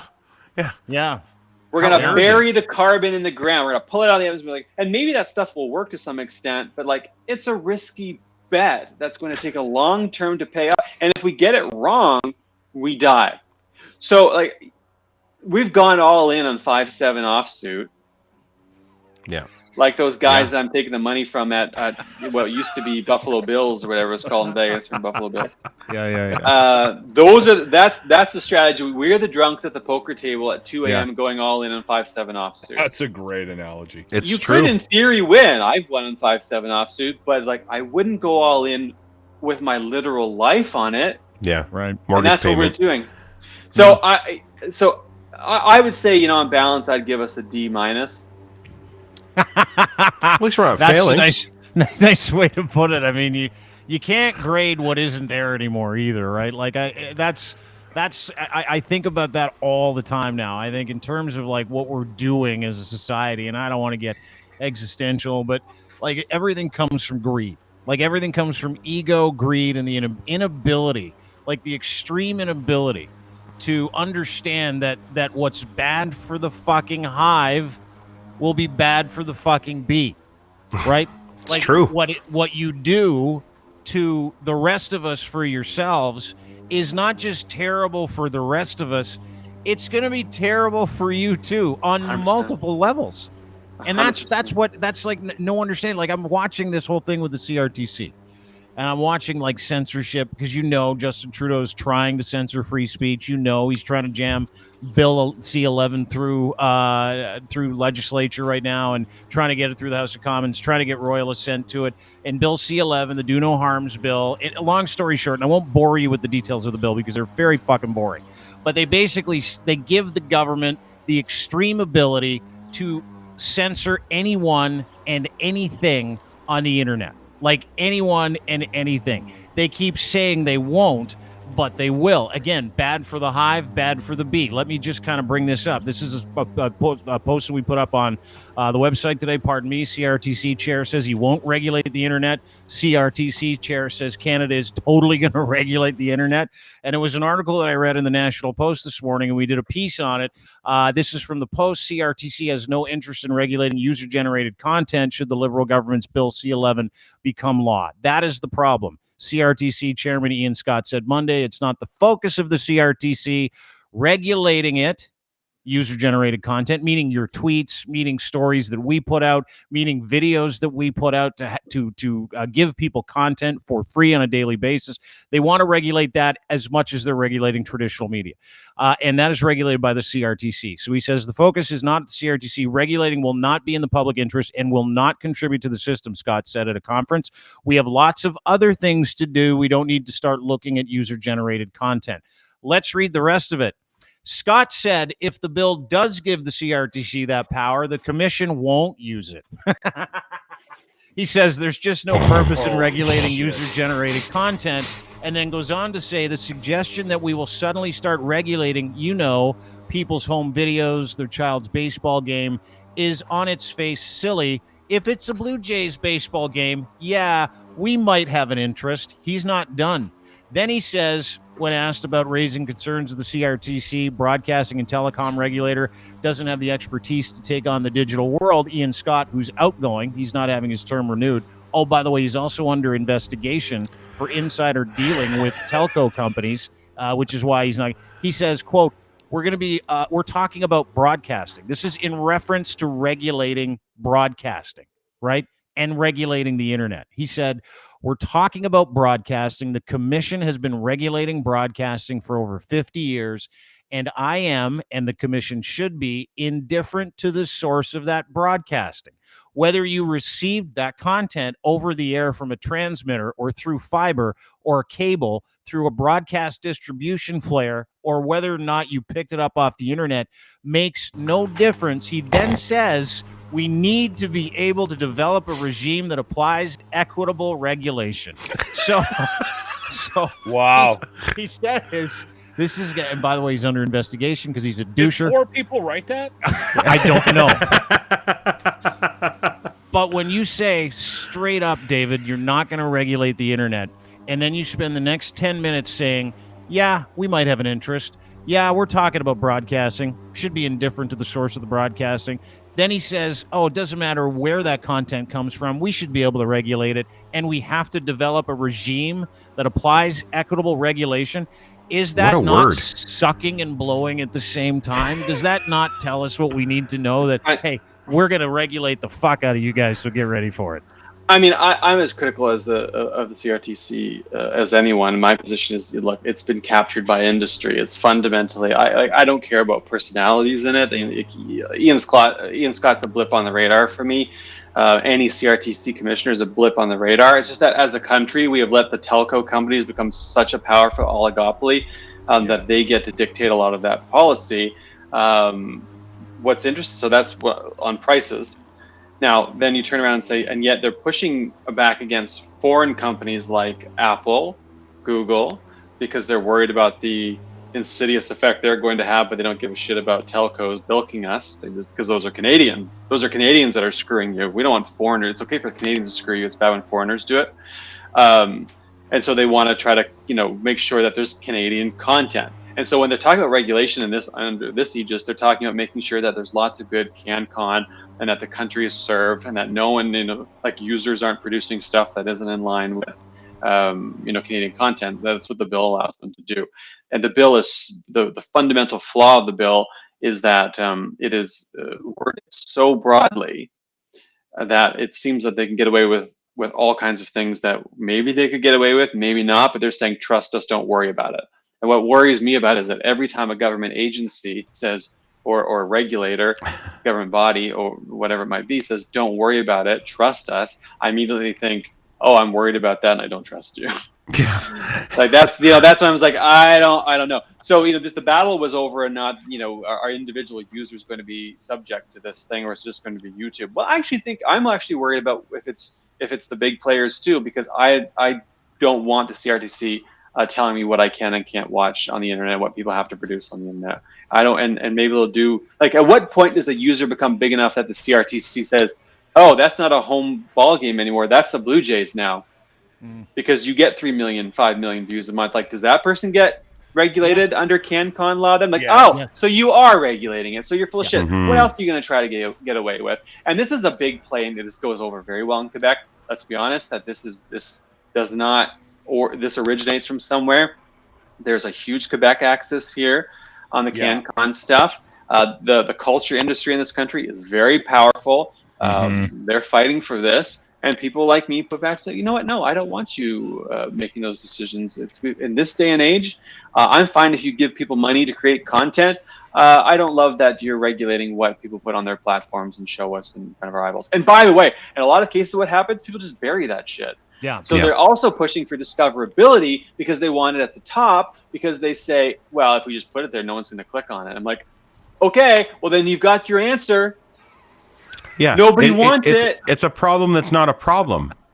It's already regulating itself. Yeah, that's a really good point. Ryan. I have to roll in 3 minutes, sadly, but I know I wanted to say one. Can I say one last quick thing? Please, yeah, it's always a pleasure to have you on, Dave. Because we didn't get into I know you're going to talk about this, but like the telecom costs, that we're going to be paying is that. So you get screwed in the content stuff and the regulatory stuff, but also we're looking at Canadians pay some of the highest rates in the world for broadband and cellular. And I know you're going to talk about the wholesale rates. Another way we're getting screwed is that we're not letting independent players get a fair price to resell to us. So they get us coming and they get us going. And Canadians just sort of like, I don't know, well, it's the telco oligopoly. What are you going to do? At some point, we got to say, you know what? We need to be dismantling these oligopolies. We need to be dismantling these cultural regulatory regimes. And I'm glad to see that people are fighting for it. I know that you guys talk about this. I mean, I've been big upping Tech Savvy, who happens to be my internet provider. I don't get anything from it. I just happen to support them and like them. Groups like Open Media, who's a group that I've long respected, and I'm friends with folks who work there, full disclosure, but they've been fighting for a long time to put the rights of internet users, protect those rights and protect prices. I think people should be getting on board with those folks because it makes a big difference, and that fight's going to be ongoing for a long time. Yeah, dude, I greatly appreciate you being here. Greatly appreciate your input into not just the order of the day, but of course, shitty movies like Top Gun, and I hope you enjoy it. I'm going to wait for it to come out on video on demand. Going to be awesome. I see a note here that about hate speech regs. I sadly don't have time to get into because that's like a whole big different discussion. But next time, now you have to have me back, and I'll give you a review of Top Gun 2. Can't wait. Can't wait. Dig in like a tick. Yeah. I have so much in common with David. Thanks, I can't believe it. It's great to see you. Intelligence level, our entertainment. Yeah, you guys are great. There's a lot going on here. Yeah, you guys are going to be great friends. friends. A lot of stuff behind him. I have a lot of stuff behind me. Yeah. Just Thanks, David. We'll talk to you soon, my Lord. brother. Thanks. I'll take care and hello to the audience and thanks. Yes, thank you very much. David Mosscrop, Washington Post. He's an author too. Too Dumb for Democracy Really? is the name of the book. It's fucking so good, dude. He's a writer. He's such a good follow on Twitter too. Oh my God! If you want intellectual and funny as hell, follow David Mosscrop. David_Mosscrop on Twitter. Holy he's amazing. Fuck! Smart dude, huh? Was mind-boggling. Yeah. You know, it's funny because we walk around this world, and this is why I love bringing people on who are clearly smarter than us and clearly have more degrees than we do and have a decent understanding and comprehension of the world around them and can look at what's going to happen with a little bit of conditional probability because they've read books that have been published over thousands of years, and they understand the signposts of what they're saying. He's fucking for real, dude. Like Mosscrop is for real when he talks about climate change and greed, and oligopolies that are controlling this world and the institutions that make it worse, like the CRTC stuff. Those guys are legitimately trying to tell us that we have to pay the highest interest rate fees in this world, in the whole world. Yeah. And by the way, nobody else is allowed to question anything they do, and they get to set the rates and work with the government on setting those rates. Bell, Rogers, etc. So we do some work with TechSavvy, which David mentioned. It's his provider, and they'll be my provider very shortly as well. TechSavvy is one of these companies that have like literally thrown the kitchen sink at trying to tell the truth about how these oligopolies are working, right? And to hear David talk about the fact that the institutions that we've empowered are literally just here to make you feel like shit. It all fits together, right? Mm-hmm. When we talk about politics and we talk about policy, and it doesn't matter who it is. Like yesterday, Justin Trudeau, we talked about it. He got super pissed that Moscow kicked all the Canadians out of all the Canadian reporters and news media people out of Moscow. It's like censorship is a terrible thing, blah, blah. And I'm like, holy fuck, you stupid ass. You're trying to censor us right now. You're trying to control the internet right now with Bill C-11, no harms. And with the promise that, listen, because it's not in the bill that we won't, regulate your Twitter account, don't worry about it. Just trust us. Yeah. And he said it perfectly. He said it perfectly right there. Was I don't even know why we're talking don't about trust it. or don't worry, just trust us. Just roll I'm back worried. David's comments and because we'll just muddy the waters. Bill C-11 is also propping up TechCom, right? The big tech companies like that. Yeah. That's all it's doing. If you take a really good hard look at this bill, if it passes, all it's going to do is just secure the clutch that they have on this country, and we're just going to continue to pay more. Mm-hmm. By the way, I'd like to thank the 3 or 4 people that sent me their attempt at an emoji of grabbing your ankles. I didn't realize there was that kind of porn that accessible that quickly, but yes, it was very disturbing. Just now during the show, people sent you emojis? No, yesterday I was doing I need an emoji for grabbing your ankles, and is there one? Yeah. I just got some images of some very hardcore porn. I was thinking of an emoji. Yeah. Well, you can make your own emoji out of it, Lachlan. I don't know where to start on that. Not much of an illustrator. One thing before we move on, I just want to say about David. What he said, and you gotta hear me here. When you get a guy like him telling you that he's legitimately scared for what's coming, you need to start listening, because he's not a politician. He's not in this for some sort of a grift. Yes, he's a writer. Yes, he does write for things, but it's not a biased opinion piece that he does. It's based in reality and in intellect. Like, he's an academic. Everybody needs to shut the fuck up, get out of your own fucking head, and listen to people and admit sometimes people are smarter than you, and you should listen to them sometimes. Yeah. Yeah. We used to do that. Yeah, remember we used to defer to experts instead of saying, that's not what my research says in our trailer parks? You know, I heard a really great quote today, and I was going to share it with you guys. I was trying to find a way to crowbar it in there, and I didn't, but I'm going to crowbar it in now. And it takes an engineer to build something spectacular, but an arsonist to tear it down. And you need to be really smart to be an engineer, but you don't need to be smart to be an arsonist. And guys like Pierre Poilievre or Pollivere, whatever, Poilievre. You guys have the best words today. He's an arsonist. He's a fucking arsonist. But they all are. They all are. But thank you for completely Maxime disregarding my comments yesterday about how scared I am about where we are politically. Well, dude, we just needed someone with more degrees to say it to take him seriously. That's right. That's right. Remember when he said about kid choosing numbers between 1 and 100? Yeah. He lost me when he started doing math. I was just like, but listen, if you want to take, you can have your say, folks. And we said this yesterday. I'll say it today. Go to paylesstoconnect.ca. The federal cabinet can lower your internet bills, and they also need to hear about C11. It takes you 15 seconds. You go here, send a tweet, put in your postal code. No private information is exchanged. This goes directly to the MP that is in your area. I did it yesterday. Our friends at Tech Savvy have done all the work, as did I. I did it again this morning. So make sure you go to paylesstoconnect.ca and voice your opinion on this and other things. That's the thing is like Canadians, and I say this all the time, were the people that ordered the fish, got the steak, ate it anyway. Don't be that guy. Fucking send it back now.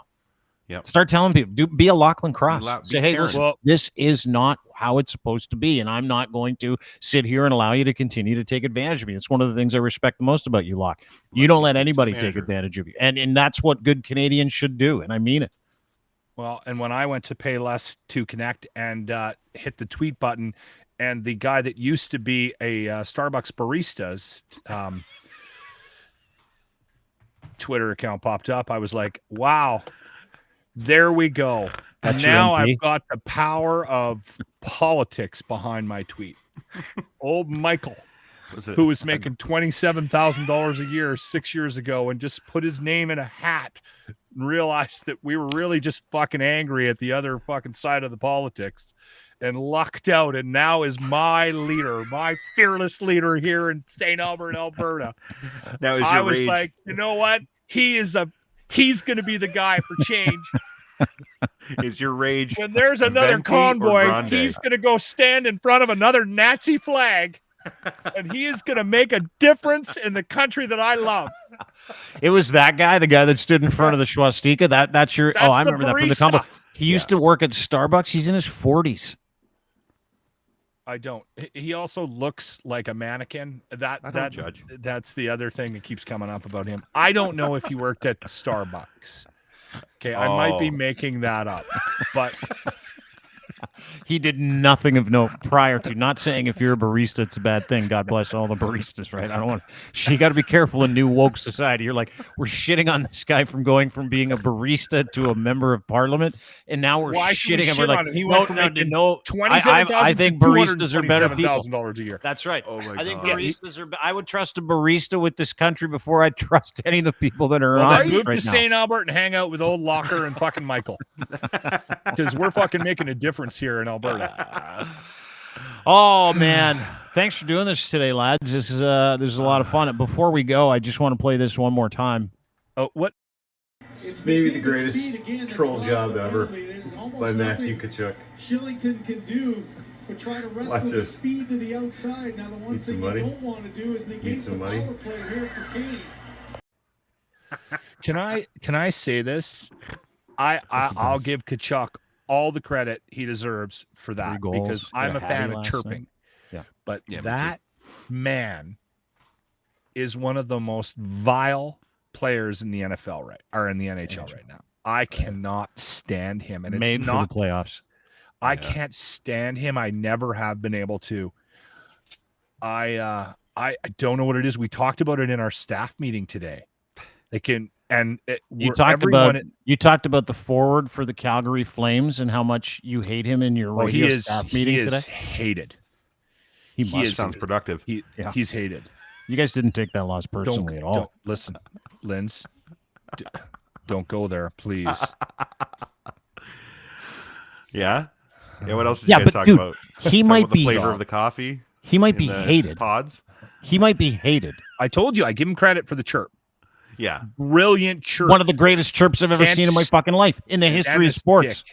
Yeah, you're right. I think you're right. He's a great playoff guy because the other chirp I heard yesterday that I really loved, which I thought was great, and again it was from Tkachuk. He was some guy missed an empty netter or an open net, and he's like, "How do you eat with no hands?" He's the Shorzy of the Flames. Hear about that. How do you eat with no hands? He says to the guy, "Dude, that is the game." He changed the chirp game yesterday. Need some money? Need some money? He says to Evander Kane, who's like so bankrupt it kills him. Evander Kane is gonna kill him, and I don't even like Evander Kane, but he is. I can't wait him for so game badly. 2 because game 2 it's gonna come out. Like Evander Kane has no recourse when anybody chirps him at all because he's that much of a doucher. Well, right? I don't know if he has a lot of self-control. And based on some stories we've heard. and here's the other part. Is that he doesn't care. He's got nothing to lose. The guy's on like a half-year deal. He's got nothing to lose. They just got pumped 9-6. He is going to come out and do something that will destroy the Edmonton Oilers playoff hopes in the next game. I'm convinced. I'm convinced that Matthew Tkachuk owns Evander Kane's brain right now. Owns it. That was a murder. That was a straight up scrum in the corner.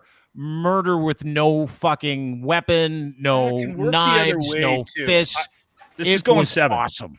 This is going 7, and it's going to end in overtime. And it's going to be a coin toss right now between these two teams. And I thought it before this series. They have equal deficiencies. They have different deficiencies. They have offsetting deficiencies. And I think that game last night surprised everybody, myself included. I didn't expect to see that. I thought it was a basketball score. Everybody in this province is in for 7 games, and it's going to be fucking glorious. And literally right now, flip a coin and call Calgary heads, Edmonton tails, and you have a better chance of predicting this series because that's how tight this is going to be. Yeah, that's awesome. That's good hockey, though. It's going to be great hockey. I was so excited that last night, even with Edmonton losing, Dean, even when Edmonton lost that game, at the end of it, I was still up. It's probably why I'm a little wingy today. I was like, this is awesome. This is going to be awesome. You know, of all the things that everybody took issue with last night, maybe it was goaltending, not great for anybody last night. Maybe it was like Tkachuk's incredible chirp and his 3 goals. Maybe it was Connor McDavid, who was just a fucking stud again last night, tried to put the team on his back. No one came with him. I am so fucking happy watch. Like, I haven't watched an out-of-market hockey game in the playoffs or out in years. This is appointment watching because I grew up in Alberta. I grew up in St. Paul, just outside Edmonton, and I lived through the 80s battles of Alberta. And if you watch those old like NHL Classic games on the NHL Network, NHL Classics, I want you to just Google Battle of Alberta 88, 87, 86, 85. It was a war. It was like the videos of Gary Roberts cross-checking guys in the back of the head, the videos of Marty McSorley two-handing guys, the hooking, the clutching, the grabbing, the fighting, Kevin McClellan back in the day, just dummying anybody from fucking and Joel Otto and Jim Poplinski, Jamie McCann. I mean, the names and the Stanley Cups that were wrapped up in those Edmonton teams back in the 80s were fucking the biggest names in sports, and we're seeing it again. Yeah. And that's like the nostalgia of it. When I was a kid. 9-6, a nostalgic matchup where you get 15 goals, the greatest chirp I've ever seen, the best player in the universe. Sorry, Austin Matthews, it's McDavid. I know Locke was trying to convince me otherwise a couple weeks ago. Absolute bullshit. It's McDavid. And it's everything. Like that's what I love about watching playoff hockey right now. And it's got nothing to do with any other series. It's like if I'm not watching the Leafs, I would have watched the Oilers, but the Battle of Alberta is like appointment fucking watching. 15 goals. At one point, it was 6-4 with 10 minutes left in the second period. It's fucking nuts. It was 6-5 at the end of the second. Yeah. And I sent Sutter a tweet saying you might want to pull Mark out. Markstrom, you might want to yank him. They were winning. I'm like, you might want to yank him. We got 5 goals on 14 shots there, buddy. And we pulled our goalie. Yeah, I know. Yeah, and who'd have thought it? The goalie that got pulled got scored on the least in that game. Mike Smith gave up like 3 goals. I kind of fucking felt sorry for him too. Not that bad though, because I don't have a vested interest in this. I just love the hockey. Like I mean it. Have you guys seen a picture of Jimmy yet? No. Yeah, I did. Oh, did you? Why? What do you do? Your lady, your stylist lady, really did a number on him for the Battle of Alberta. I'll try to find it. I'm sorry. I asked him to send me I sent him a quick text and asked him to send me a selfie. He looks great. He looks amazing. He went to the stylist because he did his hair pink for when they hired that new jock at 95.7 Cruise FM. It started to go out. You know how he's got like the frosted blonde tips. He looks like a Backstreet Boy now. But then they mullet it. They put it into a mullet. So now they've divided his hat for the colors of the battle. Did you put it on Twitter? Shit, I don't know where it is. I know we did a Facebook Live reveal of it, which I'm just waiting for it to get to the point where he's in the shot. I thought I saw it on Instagram, but did you? He's got the Oilers colored hair. He went to the Estelle Academy. He was getting ready for the NHL playoffs. It's just Oilers with yellow yeah. It's just on your web. It's on your Twitter feed, dude. Oh, thanks for bringing up a topic you weren't prepared for, Lachlan. This is great. We're all sitting here scrolling our phone for the audience. There he is. Seriously, look at him. He looks so good, man. He's going down. He's going out to the outdoor party. He's going down to that on Sunday for the first home game. Oh, is he? Yeah. Anybody going to film that? I hope. Looks like we just gotta. I just gotta start putting a. He looks like he's been forced to do this. Actually, that's what he looks like. He looks like you forced him to do this. Yeah. No, actually, it wasn't even my idea. It was, and I've learned this a long time ago with Jimmy.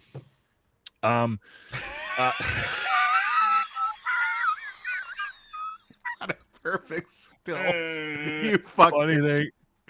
The sales guy went down with him to Estelle Hair Academy and hung out with him while he got it done. Took some pictures and sent some. Did some video and stuff like that. And oh my God. And Plume, his name's Plume, comes to me afterwards and goes, Jimmy had his fly down the whole time. No one said a word. God love him. Gotta love him. Isn't that a thing with Jimmy? This is how you get Jimmy to do stuff. You just got to convince a woman to say it. So anytime we've ever had a problem getting him to do anything, we always just go to that's Kevin from Estelle. His family's owned this company for like 40 years, 50 years here in town. Anyway, anytime we need something done, we just go get one of the girls in the office to go bring it up like it's a good idea. And he's like, really? Yeah. Okay. Yeah. If I bring it up, it's the worst fucking idea. I'm an idiot. But we just get a girl to say it. And the promo girls like being married. You should dye your hair. You should do like a orange on one side. He's got a little oil drop on the dark patch on the side just above the ears. It looks so cool. Good, man. He looks like a rock star. He was out at Brado's last night, hanging out with all the regulars at Brado's. Did he get wasted? Did he come in hungover this morning, or was he still drunk? There's a fine line for Jimmy. I've tried to explain Jimmy to people and his drinking.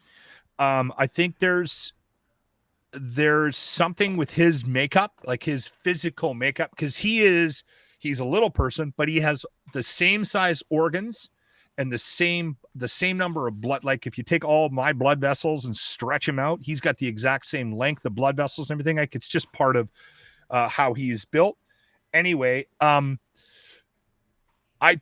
can metabolize alcohol so effectively. And the other thing too, like when he cuts himself, he literally and he'll cure himself in like a day. Like it's crazy. He's so that's not true. Wolverine, is he? Fuck, I'm telling you. Ask Grant. I am not bullshitting. He grunts and cures himself when he grunts. That's what you're saying. He'll get a cut and go, and then all of a sudden he'll heal. That's like movie stuff. Him come in with fucking like blood running down his arm and a gash on his hand, and 2 days later it's like, what happened to it? It healed. It's healed. I'm fine.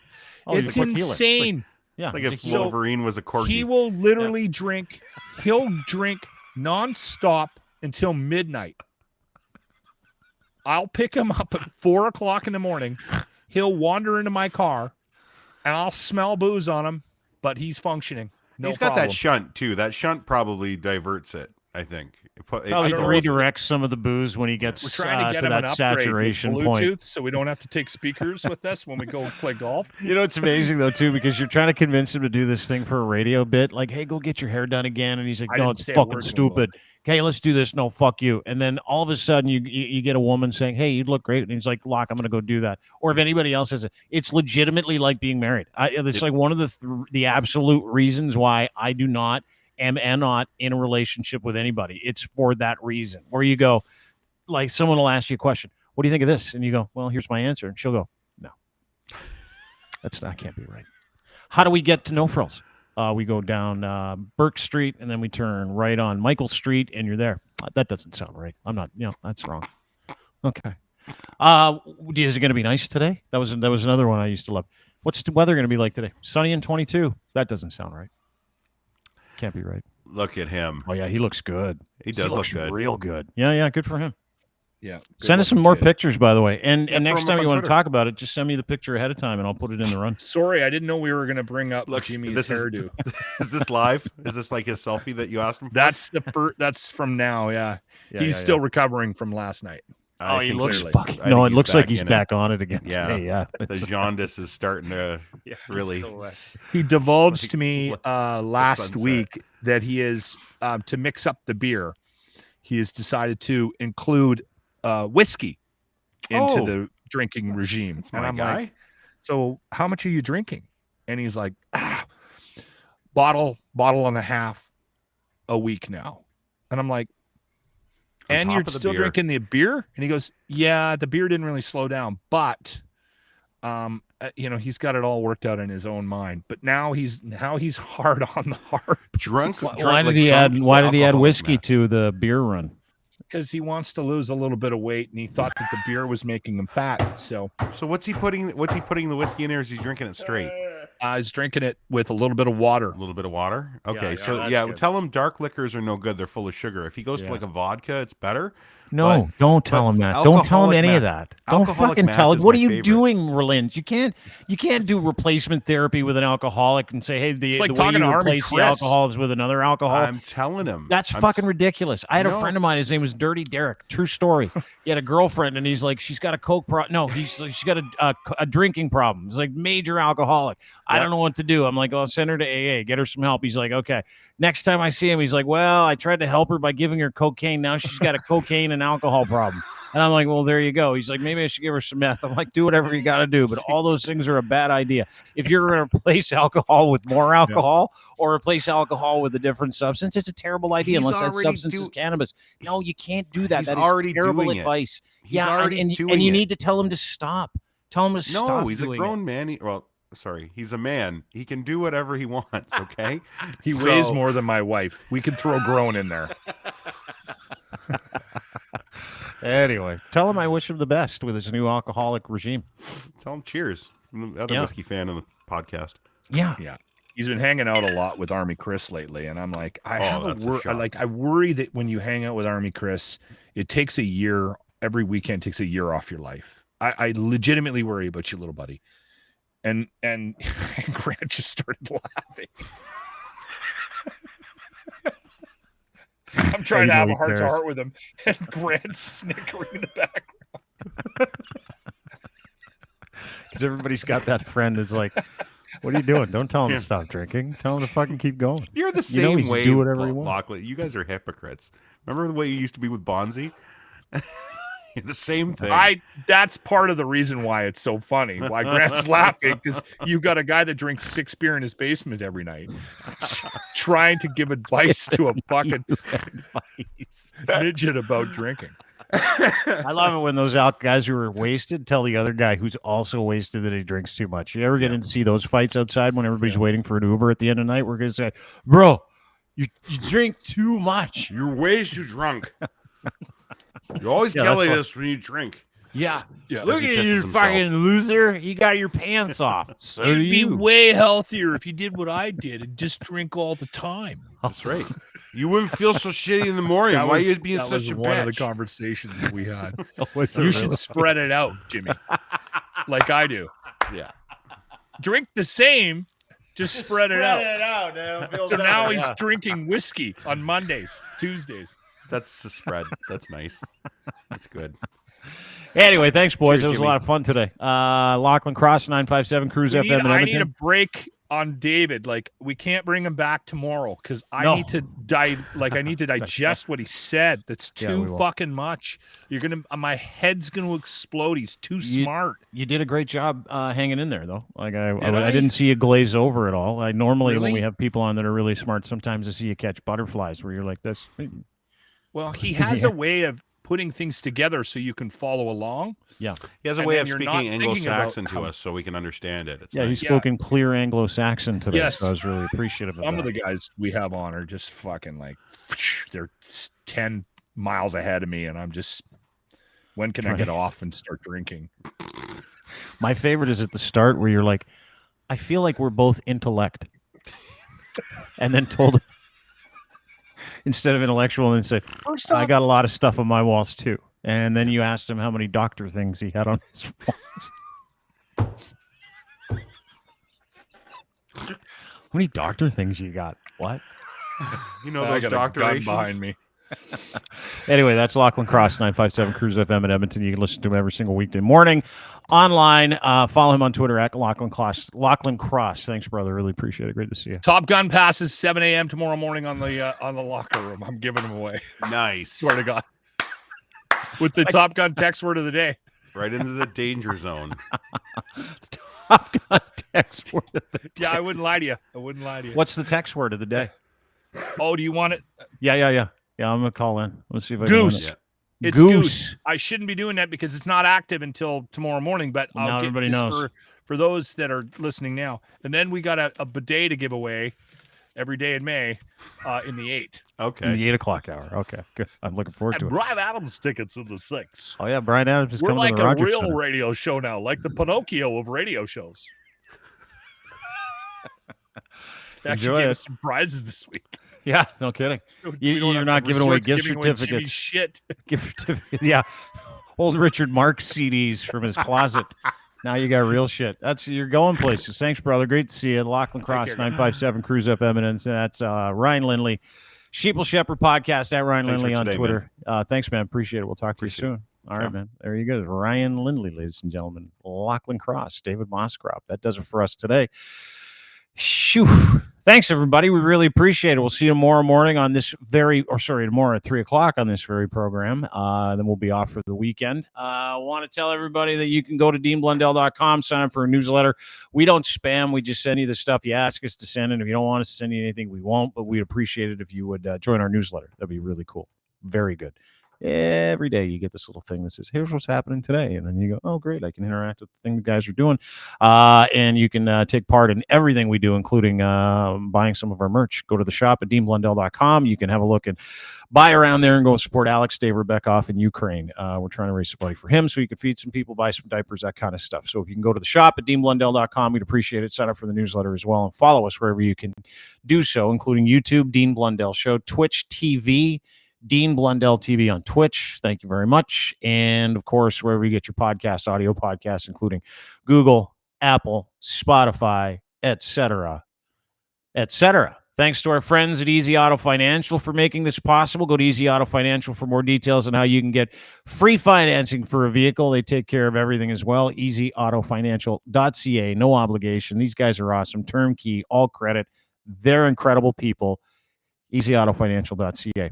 Also, I want to tell everybody that you can, especially if you're doing stuff like this, like streaming, gaming, podcasting, more, and you do promos that you put out throughout the day on multiple formats, try Domination, please. These guys are incredible. Artificial intelligence and a software program where you feed a file in, it kicks back like 72 different promos in a matter of minutes instead of hours. Sometimes it takes you hours putting these things together. This stuff is unbelievable. Try them today. Gamer, streamer, podcaster, DMNTN.com. And of course, Ed at Ed's Fine Imports, luxury branded underwear. He makes them. Canadian made, boxer briefs, pouch in the front, super soft, super breathable. I wear them all the time, as do our guys, and you can too by ordering from them online. Go to edsfineimports.com and buy some Gitch, promo code Gitch, and then the number 3 or DEAN. You can use my name now. I just found that out the other day. There you go. DEAN or Gitch 3 edsfineimports.com, and I'll send you a free pair of Gitch. He's a nice guy. Clothing for men and boys too. Massive online store. So check them out today. edsfineimports.com. Have a great day. Don't forget to sign up. Cheaper internet. Payless2connect.ca. Go to payless2connect.ca. Help our friends at Tech Savvy lower interest rates. They've been doing yeoman's work, and they're doing it for you. So let's all do it together. Payless2connect.ca. Have a wonderful day, everybody. See you tomorrow. Bye.